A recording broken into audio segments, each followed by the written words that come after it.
Well, it's about time, babies. I see an antique here parked somewhere for me to feature for a couple of minutes. This Circa, 1989, 90, 91, 92 Cadillac sedan Deville. I'd seen this car actually a couple of times here in downtown Montreal.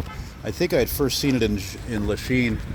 And of course, it was an old man driving because, it's pretty rare to see a young person having an antique car, even though this is not really old in the antique world. It is an antique now. And not one of the best Cadillacs ever made, but sure is beautiful. Of course, it's basically a stretched out version of the sedan Deville, that a downsized model that they made in 1985, like this, to 93. Yeah, too bad she's not really clean though. I think there's going to be a protest here down soon there, probably against Gaza or something, because there's a cop car on the past three corners that I passed here off of Sherbrooke Street. Anyway, yeah, I stopped for a moment because the car is dirty, but hey, listen, there are less antiques in this city than ever, okay, for various reasons, which I've mentioned before, and I don't feel like really going into it. So I'm just happy to see this and document this for, a couple of minutes, like I said. And see there's a cop over there as well, because people love to protest more than ever, eh?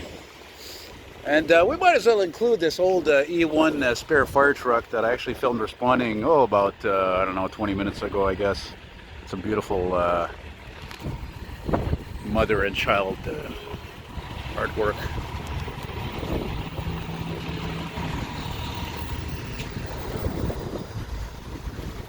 I love when stuff like that happens. It's one of the things I love about YouTubing, is when I can tie things in.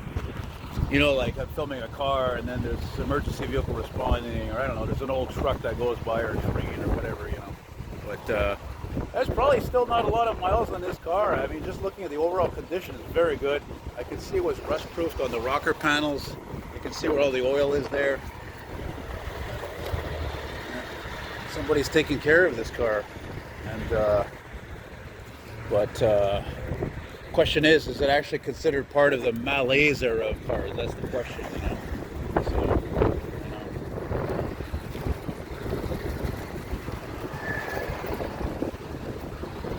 It's interesting too because, this car actually marks at a moment when it was made, when Lexus came in. Lexus came in North America in 1989, right?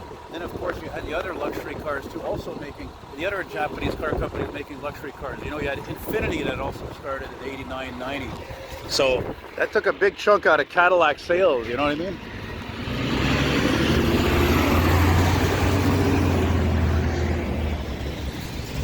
Yeah, but I love that color. I mean, this is the kind of color, it looks good on everything, really. Speaking of colors, well, I guess there's not too much more to this, I guess. Take a little look at the interior here. It's your typical AC Delco radio. Ooh, yeah, they're coming out, man. They're coming out. But it's not going to be a quick process of the sweet cars coming out this year, because it's turning out to be a pretty shitty April, frankly. And the almanac says that it's going to rain the whole month, and this week is coming not good either. Even right now, it's not great. So there you go, man. We're gonna finish with that rear end of this Cadillac with a small V8. I don't know, what is it, a 4.3 or something, or 4.1? It'd be cool if the owner would show up, tell me what the mileage is on that. It's great about that color too, because a lot of these cars, I've seen them, they're black, they're white, they're silver. Now everything's black, white, or silver. So anyway, that's it, that's all. Take care. God, it's not cold, it's not warm. I gotta put my gloves on. Bye-bye, you old Cadillac. I don't know, me looking at it, I'm gonna say that car has about 140,000 kilometers. Bye.